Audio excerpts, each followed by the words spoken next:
My dear sir, it appears that the influence of your great spiritual knowledge is hidden. Factually, you are bereft of all material association and fully absorbed in the thought of the Supreme.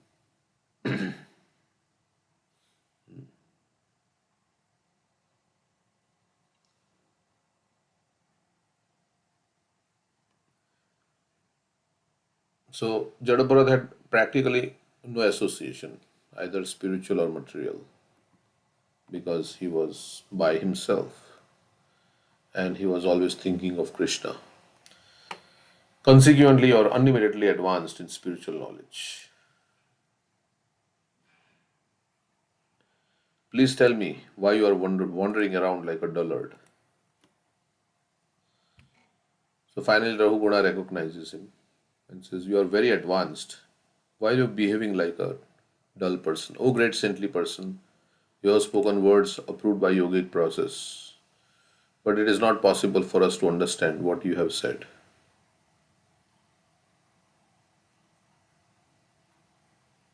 Therefore, kindly explain it." So he says, "I didn't understand what you said. Can you please explain?" Saintly people like Jada Bharat do not speak ordinary words.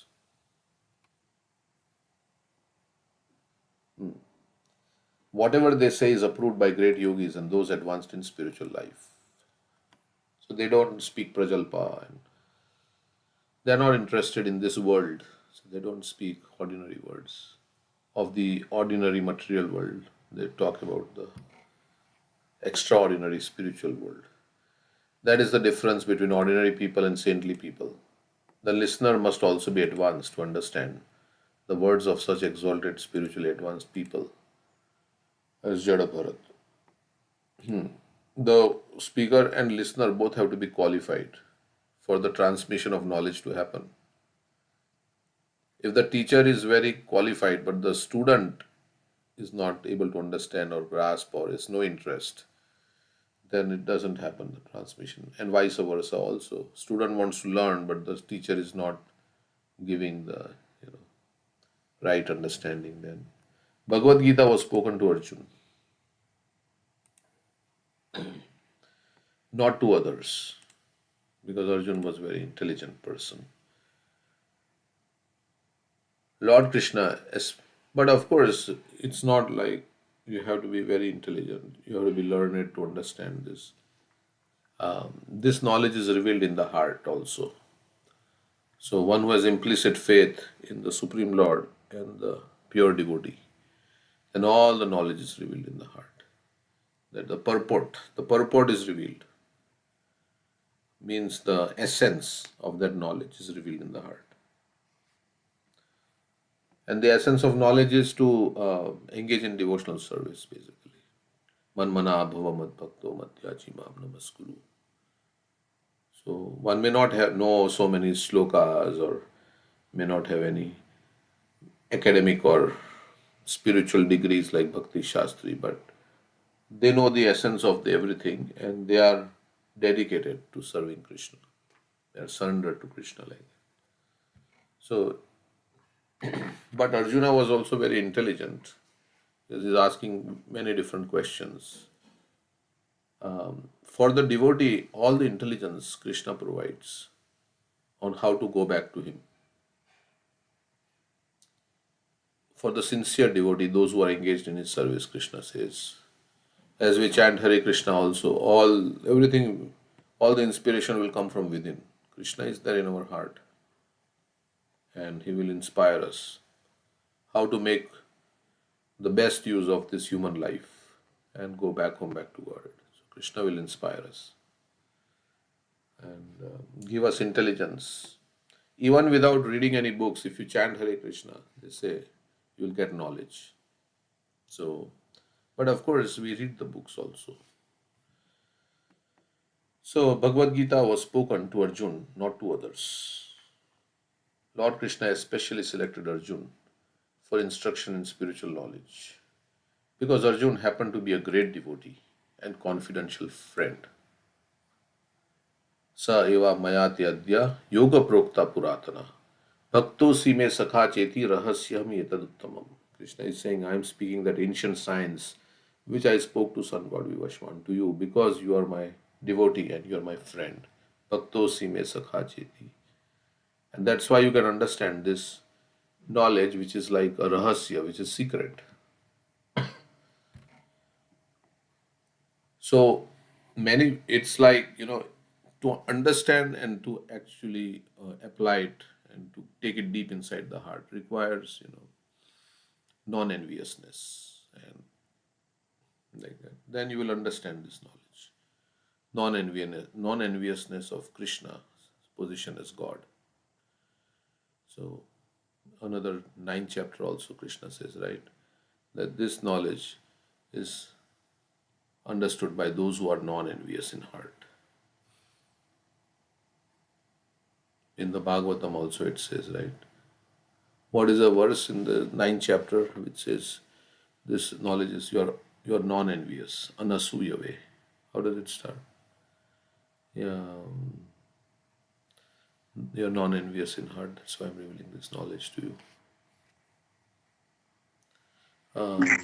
Pravakshami anasuya way. Yajgatva mokshashe ashubhat. Right?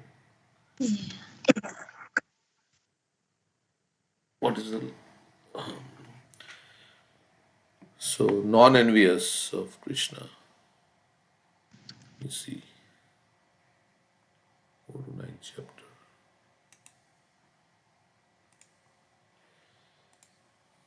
BG 9.2, I think. 9.1.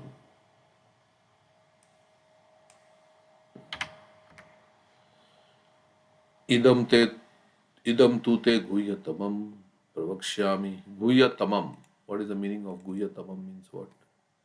Most confident. Most confidential.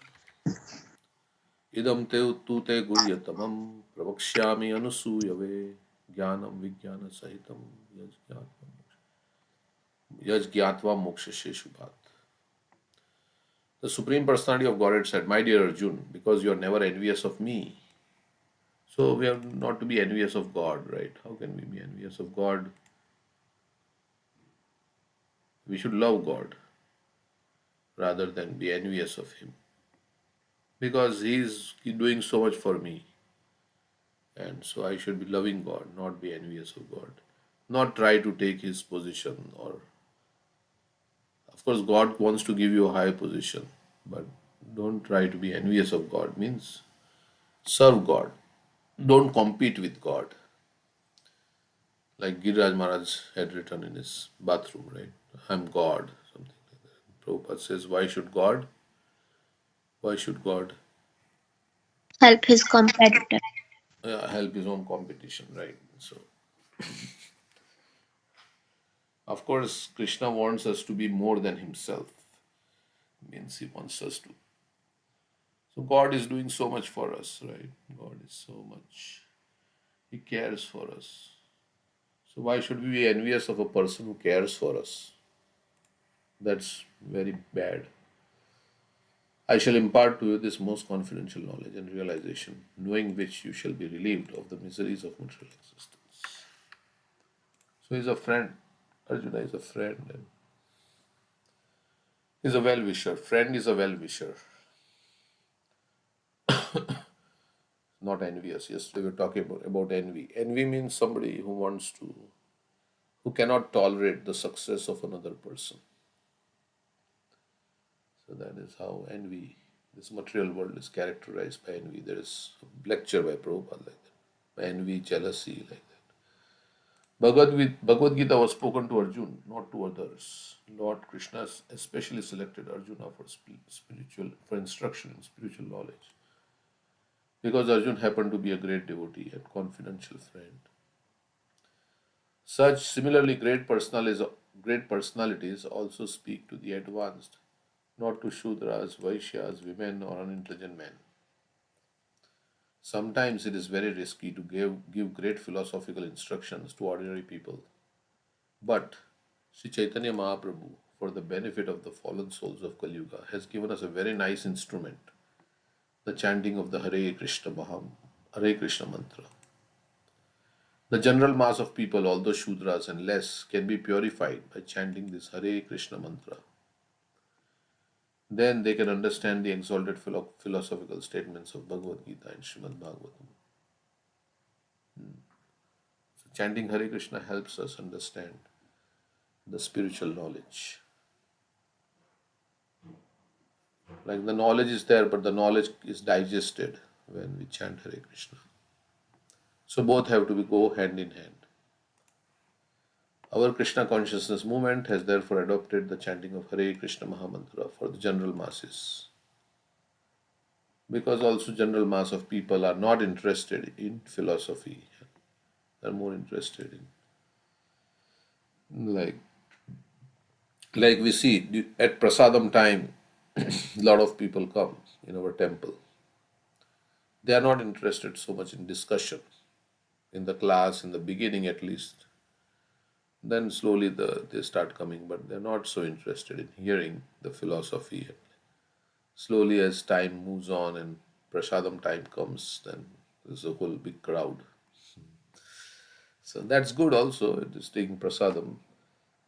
So that's the proof that most people generally are not interested in philosophy. When people gradually become purified, they are instructed in the lessons of Bhagavad Gita and Srimad Bhagavatam, and then by eating prasadam, maybe they will come to hear about Krishna and they'll understand. When people gradually become purified, they are instructed in the lessons of Bhagavad Gita and Srimad Bhagavatam. Materialistic people like Stri, Shudra, and Dvija Bandhu cannot understand words or spiritual advancement. Yet one can take to the shelter of a Vaishnava, for he knows the art of enlightening even Shudras in the highly elevated subject matter spoken in Bhagavad Gita and Srimad Bhagavatam. So, devotee like Srila Prabhupada can even instruct those who are very downtrodden in their consciousness. They can also be uplifted. He knows the art of enlightening. How to preach is an art. And they can, and of course, purity is the force. So, like that, that knowledge will penetrate deep inside the heart when spoken by a self realized person. Say like that. The more you believe in what you are speaking, the more you can actually also penetrate the hearts of others, like, by your speaking.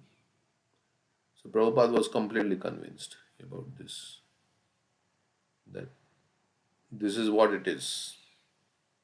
We may think, yeah, whether Krishna exists or not, there is spiritual world or not, and whether material life is really bad, whether sense gratification is really bad or not. We may be having doubts or things, but Prabhupada was completely convinced about this, and that surrender to Krishna is the ultimately so the goal, and like that. So he could convince so many to surrender to Krishna. They could drop everything, what they were doing, their careers and everything, and it was a very revolutionary moment in the history when Prabhupada came, and so many people just surrendered. Now also it's happening, but that time it happened on a mass scale, on a large scale. So that is the potency of a pure devotee. What is do we say? Without being empowered by the Supreme, one cannot preach Krishna consciousness. What is that verse? Krishna शक्ति बिना नहीं पार। Yeah, Krishna Shakti Vina Nahi. So we can't even make one person into devotee of the Lord, and like to make him accept the process of Krishna consciousness. Even one person is so difficult. And Prabhupada made not only those who were not born in the Vedic culture, they were those who were born outside the Vedic culture. He made them accept the process and surrender. So this is how it is. Of course, Prabhupada did say I had to shed gallons of blood to make devotees. So It's not so easy. Okay, so that's because when you surrender Were to Krishna, yeah, go ahead. were a lot of these people that joined Krishna consciousness back then, were they um Christians, like hardcore Christians, or is there like a data on that? Yeah, they were mostly Christians, all white people. Jews were also there, like we have Jayadvaita Maharaj, Radhanath Swami. Mm. They were of a Jewish background. And then there were Christians, like there are so many Christians, like Catholics and all these different denominations of Christianity. Yeah, mostly they were not like into Vedic literature, and maybe some of them were like looking for an alternative, and they were not practicing also very much. Like they were born, their parents were maybe, they were not so fanatical about their, and they were exploring, you know, they're looking for new ways to find happiness. So they tried drugs and so many things, but it was not making them happy. So, Hmm. Has yeah. anyone asked them why they took up Krishna consciousness? Like more than a few people? Why they took up Krishna? Yeah. Has anyone Some say asked? that yeah, there is a whole I mean series of devotees of Srila Prabhupada. They talk about their memories of Srila Prabhupada, what inspired them. Mm. You can see everybody might have a little different experience, but many came because of prasadam, and many others came. Some people were like inclined to philosophical, you know, understanding, and so they came. So different people came with different in different ways. So I would be interested to see what the yeah, reasoning is for those who took sannyas, right? In their 20s. There are a few of those who did that. What yeah. inspired them? Um, What inspired? There's a whole set of videos of all Prabhupada disciples why I came to Krishna consciousness, Yeah, right? it's on YouTube also. Many of them are available on YouTube, right? Yeah, and they all in that category. I mean, we can hear one of Maybe, them. yeah, we can hear all this different. Let's see, we can take one. But also, I remember in New Vrindavan, we went Barshana Swami Maharaj. He was saying that he was studying Bible at that time. But when he studied Bhagavad Gita, he understood that Bible was not answering a lot of his questions that Bhagavad Gita addressed. So it was more advanced study. right, but being a Christian, they are taught that every other god, like our Hindu gods, are false gods. Even today you'll meet a lot of Christians who will say that, oh, you're into pagan gods, you're into false gods, and you're going to hell because you don't believe in Jesus Christ, right? So how do they switch from that kind of mentality to One, um Krishna consciousness, just that acceptance? That's quite fascinating, because Christianity is not open-minded. If you read the Bible, there's just so much that says that if you don't believe in Jesus Christ, you are doomed. And every other god is false and fake and pagan and satanic and all kinds of things.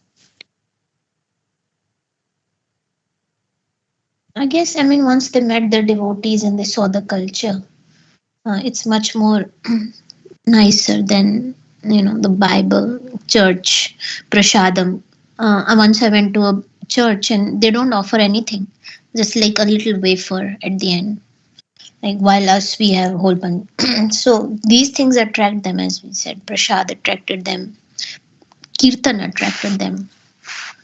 Yeah, There but it is can't be enough attraction to give up their life and take sannyas, right? There has to be so something else no. besides. So when they start chanting Hare Krishna, that mantra itself purifies them. That's what Prabhupada is saying here. Shudras, they cannot understand the material, but when you start, they get purified by chanting Hare Krishna mantra. So that's what Prabhupada started first. He went under a tree in New York and in that park, and so many people joined and they started dancing on this. Hare Krishna mantra does all the magic. It automatically. That's what Prabhupada was saying in his prayers. I don't have any knowledge, I don't have any strength. All I have is faith in the chanting of the holy name. Let Hare Krishna mantra do everything.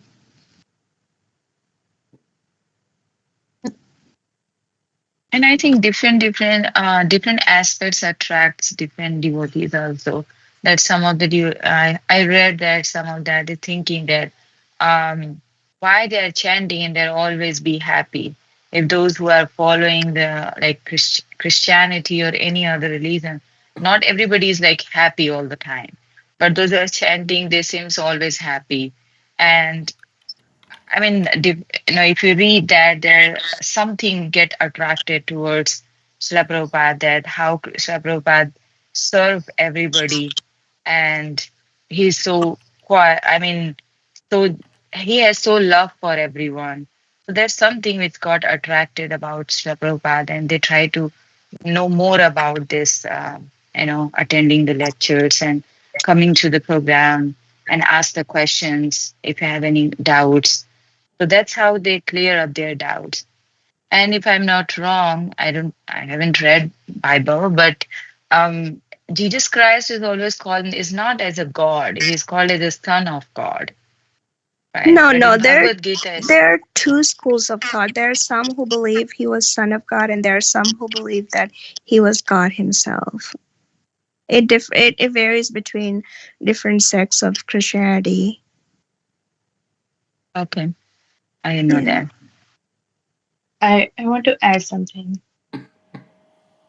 I think Prabhupada said many times, right? Like, this is non-sectarian. I'm not asking you to give up your faith. Like, Krishna consciousness will make you better Christians. Just like practice what you learn. And then also that was that era of counterculture, right? They were looking for alternative. Yeah, whatever it is, it must have been a monumental task for Prabhupada to, um, you know, bring so many people to Krishna consciousness. Yeah. So there are many videos of why Westerners become interested in ISKCON. I mean, there are these Prabhupada memories from all his disciples. Okay. Which one you Hare suggest Krishna. we should? Yeah, go ahead. We have Uh, Sheetal may I Purusari. know the name of the person and how long is she with ISKCON? Name of which person? The Ritu is speaking. The person who is asking this question, that how That did is he Ritu. understand? And what is how long she has been with Krishna consciousness that she can tell herself. And what is, I mean, if you don't mind, what is her background? Engineering, science, this, that, whatever. Yeah. You want to Do we say that? know? And am I audible, clear? Is it? Yeah. Oh, If I'm you not want. sure what you're trying to get at. Well, I have a degree in mechanical engineering, and I was born in a Hindu family. Okay, so your roots are Bharatiya, right? Yeah. Okay, very good. So I guess simple thing is simple, right? When Prabhupada gave first initiation, he he's a he's not an ordinary human being, which ordinary human being thinks about everything according to their understanding and mindset. Srila Prabhupada, when gave the first initiation, four regulative principle was never talked about. After the initiation was over, then he wrote on the notice board, because he knew the mentality of the people he is dealing with. Second thing which is very important is, if something happened, to understand intellectually is a monumental task.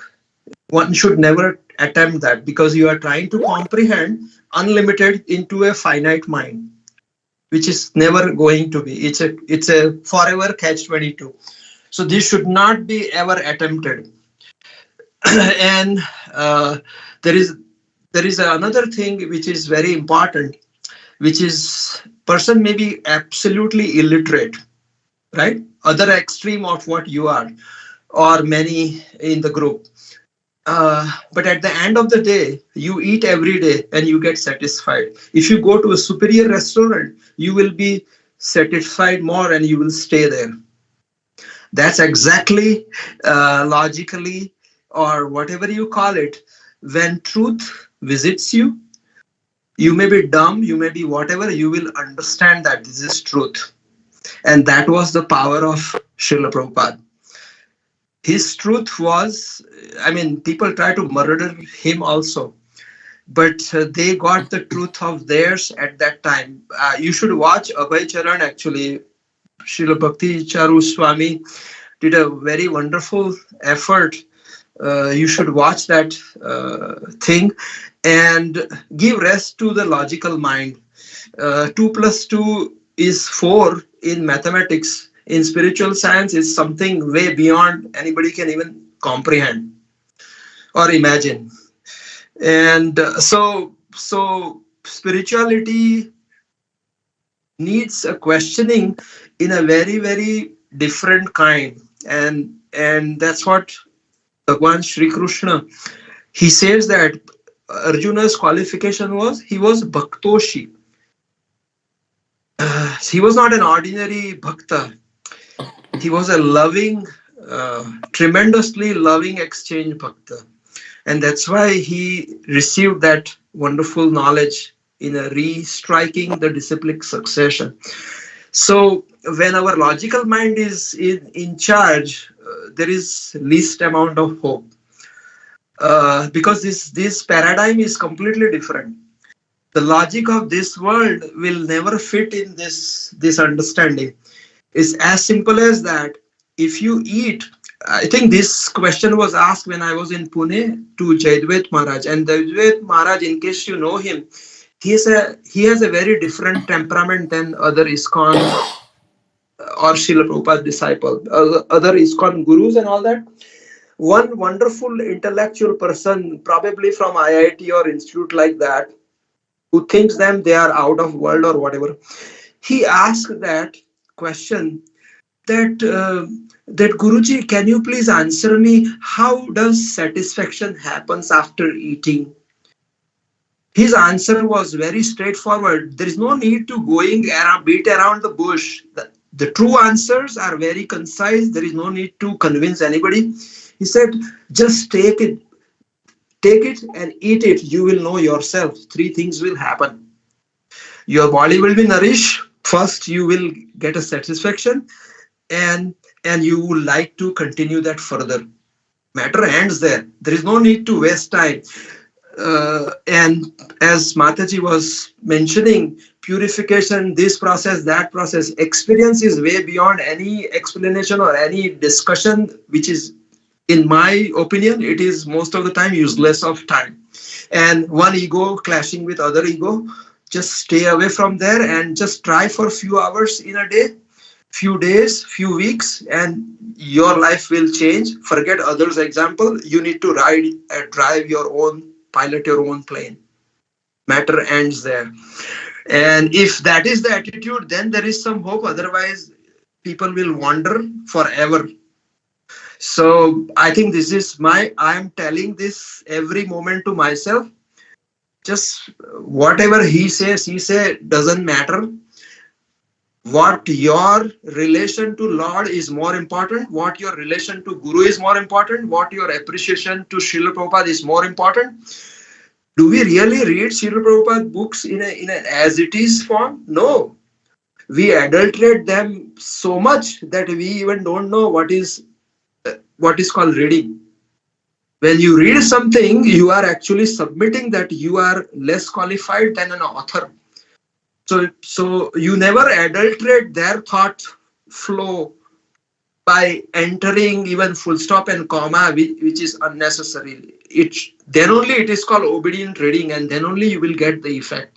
So first, Sistachar comes, some appreciation, love, respect comes.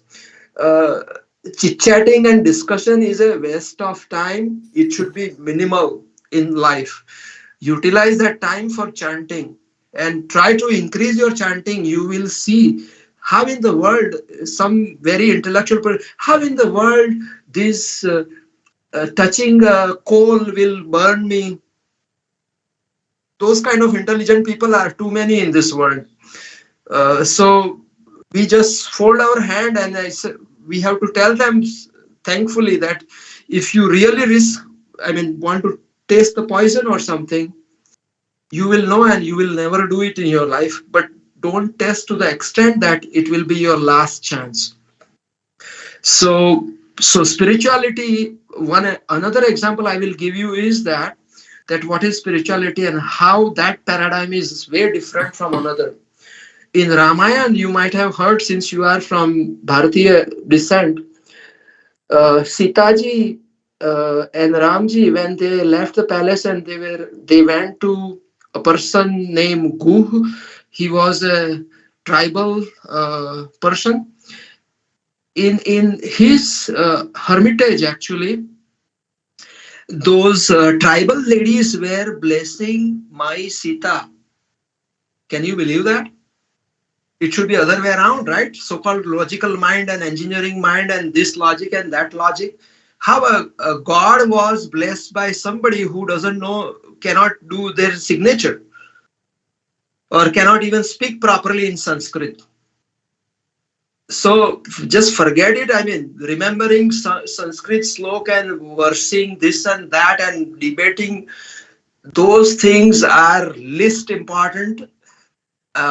Now, last thing which I would like to emphasize is there was a incident which happened during Chaitanya Mahaprabhu's yatra in Dakshin Bharat, that there was an illiterate Brahman who was absolutely illiterate, and he was actually holding Bhagavad Gita upside down and he was crying.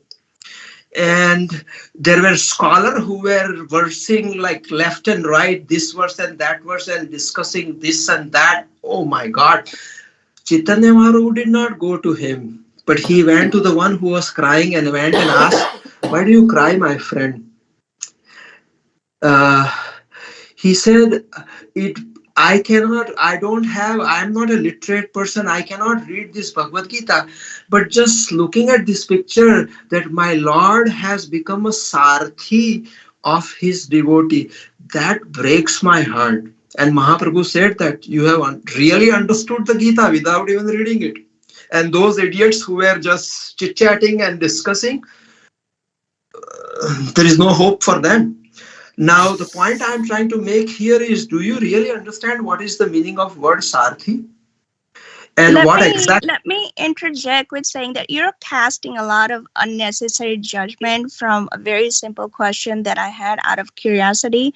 Number one, Prabhuji said that Prabhupada converted so many, where today it's really hard to even get one person to convert. So I was just wondering what kind of mindset must they have had coming from a Christian background that's very close minded to be open to the conversion, which is really hard today. Even I try to tell my Christian friends about Bhagavad Gita, and I see that there's a lot of resistance, but because that is just how the church teaches people. And second, debates are a very important part of this. In fact, I was reading yesterday that Chaitanya Mahaprabhu went to South India, and I'll find the name. I don't remember. It was a complicated name, but that person believed that Lakshmi Narayan was supreme. And then Chaitanya Mahaprabhu had a debate with him, and he believed in the end that, yeah, Radha Krishna is are the supreme. And he moved to Vrindavan and basically devoted his life to Radha Krishna's service. So debates are an important part. In fact, back then in king's courts, all these acharyas used to have debates. That's how you find out the truth. So you casting this judgment that I am, not versed or I don't No, know no, how to no, do no. anything Oh, is so wrong. Mataji, what I am telling is endless debate are useless. That's the point. it wasn't an endless debate. I was just asking in wonder and amazement that what kind of mindset must these sannyasis have had, like Indra Swami and Radhanath Swami, that um, they gave up everything to join this movement. Like how does one come to that point, Have you coming have from the you read background that they had? It's just more of amazement and question of, oh wow, how did that happen? That's all. have you read the book called Journey Home? Please read that. That's one person's account. That's why I asked, do you have a few people's answers to that? Is Okay. that's just one person's account? I wanted to know more people's account on that question. Okay. If you Yeah. chant, Lilamrit it has will one. help you more. That's the one thing I will tell.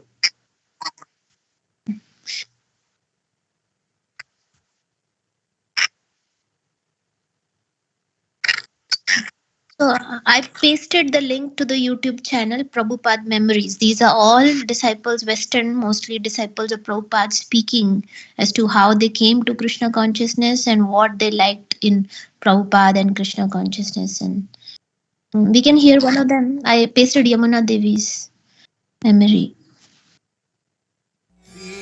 Yeah, that's all I wanted to know. Like, how did they come to that point? I didn't think all the judgment and questions on my First time I met spirituality him was in his was room at a necessary. lunch that Srila Prabhupada cooked.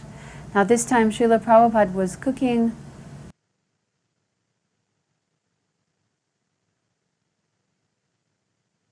Yeah, for that's right. all So of his in new the devotee evening, disciples. There were the uh, first 12 and yeah, so Ritu, in the evening, we are reading this book, Prabhupada Leelamrit, and it's going to talk about every single devotee that came across, I mean, every single Westerner that came across Prabhupada and turned into a devotee. Yamuna Devi, she was the first one who helped Prabhupada in the kitchen, and she would wear mini skirts and she was smoking. And, so this entire book is about. Different experiences of different people who came across Prabhupada and how they turn into a devotee. The evening call, the book that we are reading. Gotcha. Yeah, and yeah, very soon we are going to hear about her, this girl who later on became a very advanced devotee. How she got in touch with Prabhupada and what she was doing, what services she was engaged in.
Advaitam Achyutam Nadi Ananta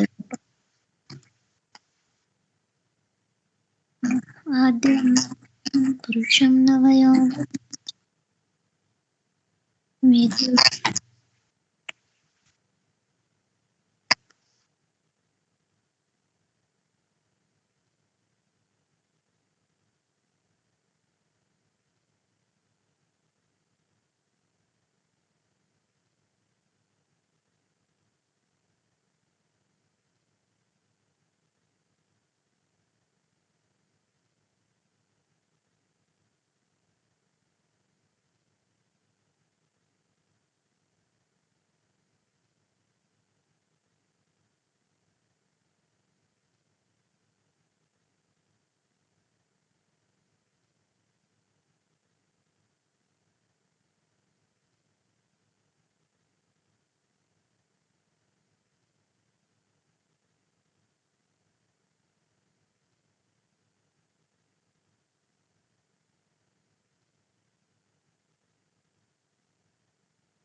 and he just completely ignored everyone in the entire room.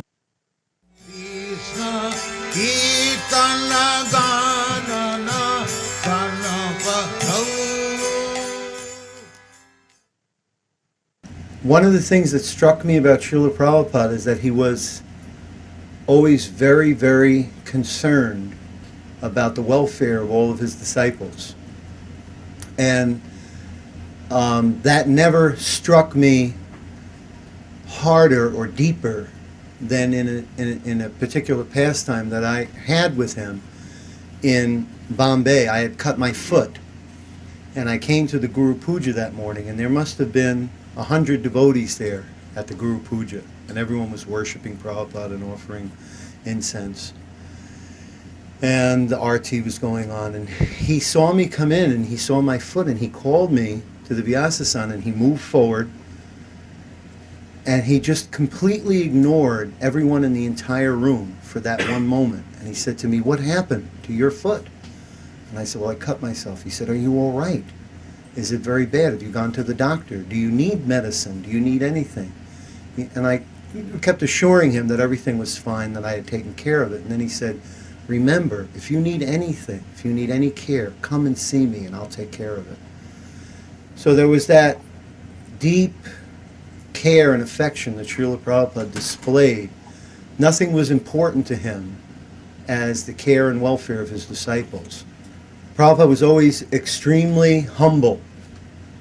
As exalted and as glorious as he was, he never acted in such a way that people, unlike other gurus who said they were God, or other gurus who said they were something wonderful or something special, Srila Prabhupada always acted in a very humble manner. There was a dispute one time about Srila Prabhupada's position between different senior devotees. And one woman disciple wrote to Srila Prabhupada and said, "Some of the devotees are saying that you can see what's in the hearts of all of your disciples and in every temple. And the other devotees are saying that that's like a magic trick and that you're not like that. You can't do those things." So the devotees who are saying that, the other devotees are saying that that's diminishing your spiritual prowess. So what do you say? Please tell me. So the secretary asked the question, and Prabhupada said, "For a greatly advanced pure devotee, this is not at all difficult. He can easily see what is going on in the hearts of all of his disciples and in all of his temples." So that was, the secretary would ask the question, Prabhupada would reply. So then he said, "Okay, so I should tell her that you can do this then." And Prabhupada said, "I didn't say that." He said, "I said for a greatly advanced pure devotee, he could see that. I am not a greatly advanced pure devotee. I am not even a devotee. I am just trying to be a devotee." So in that statement, he simultaneously exhibited his humility and actually also showed us what our state of consciousness should be in trying to develop our Krishna consciousness, that we were just trying to be devotees. So then the secretary said, "So I should tell her that." And he said, "Oh yes, for a greatly advanced pure devotee, this is not a difficult thing."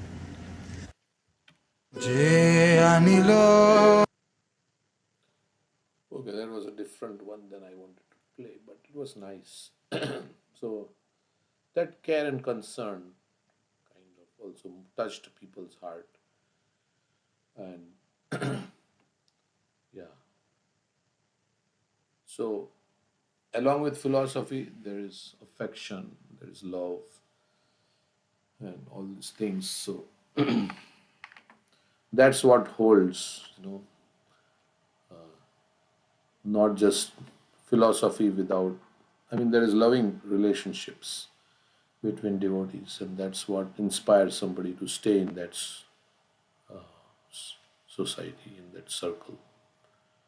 Otherwise, yeah. So, so we all have our own different conditionings. We come to ISKCON. ISKCON is like a hospital, and in a hospital, you have different patients with different kinds of disease. So we are all getting, it's not like that everybody in ISKCON is perfect, but we are all getting treated. And of course, there is one medicine for all of us, and that is the holy name of the Lord. So no matter what your disease is, if you chant the holy name, that's why Bhaktivinoda Thakur said, yes, Lord Chaitanya has brought the medicine. So chanting the holy name works for every disease. You don't have to take, normally in a hospital for every disease you have a separate medicine. But chanting Hare Krishna and taking maybe customized guidance, for one's particular situation.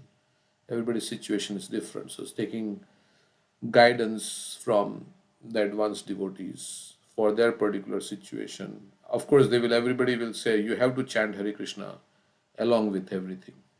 So this is the underlying, you know, yeah, underlying practice that every whatever advice you may get, but along with that you have to chant Hare Krishna.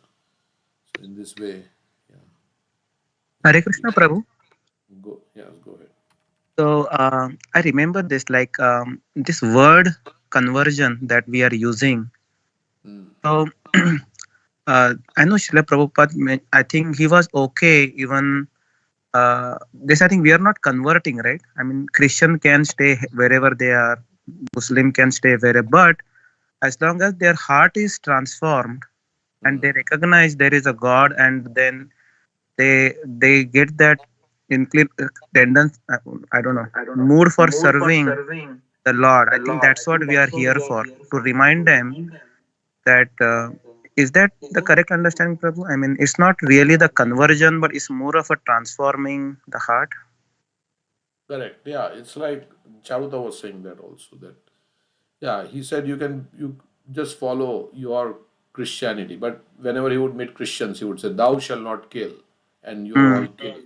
killing. So you're not even following Jesus Christ, right? You're eating meat and having all the slaughterhouse. So he says, yeah, just if you we are just telling you become a better Christian, like that. So, and if you want to know more about God, as Radhika was mentioning, some people were asking about God, right? Who was saying, and they did not have answers in their scripture about, okay, how does God look like and what is going on. And if you want to have more detailed information about God, then you can come to the scriptures, the Vedic scriptures like Srimad Bhagavatam. So, but elementary is already there in Bible. There is all, but of course, Bible has been changed many times, and reincarnation is no longer a part of Bible, as I understand. So, it was there before. So I don't know how the authenticity of such a scripture, which has been changed many times, how far it remains. But yeah, Bhagavad Gita is the same, whichever. The interpretations are different, but the verses are the same. And so, if you want to know more about God, then we have Srimad Bhagavatam and like that. So you can come, but otherwise, you stay in your, you chant the names of God that are in your religion. Prabhupada would even say, don't, yeah, if you don't like the name Krishna, then chant whatever is their names in your religion. But chant the name of God, which is also in their religion. What is that? Hallowed be thy name. So, yeah, you can chant your God's name, whatever you have. So, like that. That is there. And many people didn't find the answers to many. So, they came to, also because of that, they came to Krishna God. Like in Bhagavad Gita, in the first purport, Prabhupada says, in Bhagavad Gita, you will find all that is contained in other scriptures, but you will also find more in this. So, like here it says. So, obviously, we have not read other scriptures, we can't really compare, but Prabhupada says, if someone is fortunate enough to understand the Bhagavad Gita in that light of this, without motivated interpretation, then he surpasses all the Vedic wisdom. And one will find in Bhagavad Gita all that is contained in other scriptures. But the reader will also find things which are not to be found elsewhere. That is the specific standard of the Gita. So it is an advanced. Compared to them, their thing, ours is advanced. And then we say Chaitanya Charitamrita, Bhagavatam, and Chaitanya Charitamrita is even more advanced. Like that. So I'm trying to find that video where Bhagavad Prabhu is talking about. Maybe here it is. And listen to me preach so that you learn the art of how to explain this philosophy to such important and wealthy men in the community. So here again, Prabhupada was teaching, he was training everything. It was just constant education. And he saw that we were going to be his leaders on some level or another. And therefore, he wanted us to learn. So then he asked us, he said, can you quote me this verse? So the two of us looked at each other. I was looking at him, I thought, all right, tomorrow Krishna Goswami, he'll quote the verse. And he was looking at me and he thought, Bhagavad will do it. Neither of us knew the verse. So then Prabhupada said, just see, you are not reading my books. He said, every day you have to read my books. You have to study my books and learn my books, just like a lawyer learns the law books. He said, you must know everything, chapter and verse. He said, if you do not know, how will you preach? How will you teach these men unless you know my books? Every day you have to read my books. And he said, do you know that every day even I read my own books? And both of us were looking at him. He said, do you know why I read my books? Again, we didn't want to venture any answers because we already realized we were in a lose-lose situation. It's like nothing we could say was going to be right. So he said, I read my books every day because even I learn something new when I read my books. He said, do you know why I learn something new when I read my books? He said, because these are not my books. I do not write these books. And he spoke. When he started to speak at this moment, it was like something came over him. It was like so mystical. He said every morning, he had his hand up like this. You know how Prabhupada used to put up his hand like this? Every morning, when I sit here to read my books, to write my books, Krishna comes personally and he dictates to me what to write. He said, and so I simply take dictation from Krishna and I write these books. He said, therefore, when I read them, even I learn something. And it was like so dramatic the way he said it. And we just felt the weight. And I was sitting there, I was thinking, I'm speaking with the person who's speaking with God. He's there. He's right next to God. I'm only one person removed from God. It's so close. And yet I knew, because of the state of my own consciousness, how far away I actually was. But that by some grace, I was being placed just right next to God by being with Prabhupada. It was just so amazing. One day, Satsarupa couldn't do Prabhupada's massage. I had been sitting in the room when he mentioned this. Satsarupa Maharaj said, I won't be able to do your massage today, and whoever else it was wouldn't be available. So I looked up at Srila Prabhupada and I said, well, I have very big hands and I am strong. I can give you a good massage. So Prabhupada said, okay.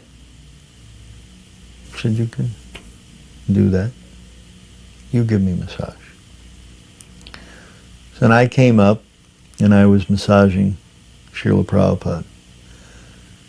And, everyone told me, you have to massage him strong.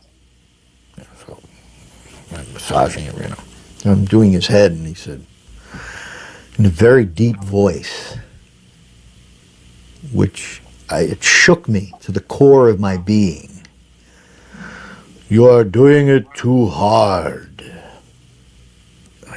I was shocked, So I tried to lighten up a little bit, but I was massaging his whole body. And during the course of the massage, I remember these ants were coming. And they started to go to climb on his feet. So I stopped massaging him and I'm going like this and like this to move the ants. So Prabhupada looked and said, "What are you doing? Why have you stopped the massage?" I said, "Oh, there's some ants, Srila Prabhupada, they're coming on your feet." So he looked over and he said, "They will not bother me. They will go away by themselves." And he just waved his hand over the ants. Now, there must have been 20 or so ants, and they were all in a disorganized pile, ready to get up on his mat and onto his feet. And he waved his hand over them. And I swear, these ants immediately got into a single file line and marched in the opposite direction. I thought, oh, unbelievable. He has complete control over nature. It's whatever he wills happens. And, I finished the massage and everything. But I could tell Prabhupada felt I was doing it a little too hard. So a couple of days later, when we're on the Krishna book, the morning walk, and they're reading the Krishna book, so they're reading about Krishna's fighting with the wrestlers. So it said, and these two wrestlers came out, and they were both fully grown men with bodies like solid slabs of stone. Prabhupada stopped. He picked up his cane and he stuck it out and he pointed it to me and he said, you are like those wrestlers." And everyone laughed. I never massaged Prabhupada again, suffice to say. Another time in Bombay during this period, this devotee brought two of these Swami Narayan sannyasis to see Prabhupada. And in the Swami Narayan, a sannyasi is never allowed to look even at the face of a woman. If they do, they have to fast the next day. So it's in the temples, the Swami Narayan temples, the women are behind a curtain that no one can see beyond that curtain. They have to just listen from the other side. So we brought them up to Prabhupada's room, and at the time, he was in the room with Jasomati Nandan and Jasomati Nandan's elderly mother. I mean, the woman must have been 70 years old. She was just an old, wrinkled Indian woman. And Prabhupada was talking with her. And so the two sannyasis, we opened the door and they look and they see this old woman and they cover their faces and, they became very disturbed. So we said, well, we'll just wait, Prabhupada will be finished soon and then you can. So they went back downstairs and they waited in this room, and then the woman came out and we went upstairs again. And I told Prabhupada, I said, the Swami Narayan sannyasis are here and they have a rule in their parampara never to look at the face of a woman when you take sannyas. So they saw Jasomati Nandan's mother, they wouldn't come. He said, okay. He said, you bring them, I will talk with them. So we brought them up, and they come and they sit in front of Prabhupada, and Prabhupada says, I'm so sorry. He was very respectful. I'm so sorry. He said, but it was one of my leading students' elderly mother who came to see me. So I gave her some of my time while he was present in the room. And my servant was here, my sannyasi servant. They said, oh, but we do not see. We do not. All right, he said. Lord Chaitanya was very strict. I understand. So then Prabhupada started to ask them questions about their religion. And immediately, the confrontation began. And they started saying that the Swami Narayan, he was God. And so he said, so where is it in Srimad Bhagavatam that Swami Narayan is God? Where is it stated Swami Narayan is coming? I have not seen. I have seen Rama, I have seen Nrsimha, I have seen Varaha, I have seen Chaitanya Mahaprabhu. All are stated there in Bhagavatam, but where is Swami Narayan? No, it is there in this book. I don't know, what book is that? Who has written that book? It is Vedas? It is written by Vyas? No, such and such Swami. Oh, that Swami. Who is he? And what parampara he is from? And Prabhupada was showing us how to preach. And he was going on, and he was just hammering these. I mean, he wasn't going to let them go for a second. They had tried to embarrass him by making him feel like he was less than them because he was talking to an elderly woman. And he was going to show them that he was transcendental to talking to an elderly woman because he knew the philosophy that they didn't understand. And he cut them to ribbons. And they walked out of there. It was like their heads had been in a ping pong game. They had been completely worked over. So they said, okay, well, we're going to leave, Swamiji. We've had enough now. And they got up and they walked out. And I was hysterical. I said, Srila Prabhupada, you are the greatest. I said, just see how every question, and then I started going on and on and on. And then Prabhupada said, oh, so you appreciate it? I said, yes. I was so, you just everything that they said, you had an answer for, and you had a verse, and you said everything. He said, yes, this is the way to preach. So you like this preaching? I said, oh, yes. You're the greatest, Srila Prabhupada. No one can defeat you. You're the best. Prabhupada said, oh, so you think so? No, not just I did. And everyone was going there, or everyone was in the room there. Yes, Prabhupada is the best. Prabhupada is the greatest. Yeah. I said, oh, maybe. So he was just enjoying that, he was being humble, but he was enjoying the whole thing. I was sitting with Srila Prabhupada on the top of the roof above his apartment in Bombay, and it was in the evening, and we sat there, I think up until we were alone, just he and I. I don't remember whether it was an hour or 2 hours. It appeared timeless. And we had been on that roof until maybe 10 or 11 o'clock at night alone. And we were just talking. And he was telling me about Indian history, about Gandhi.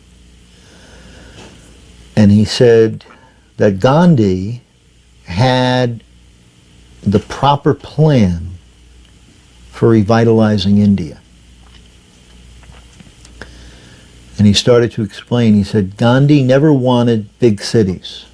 He never wanted factories to open up. He never liked that.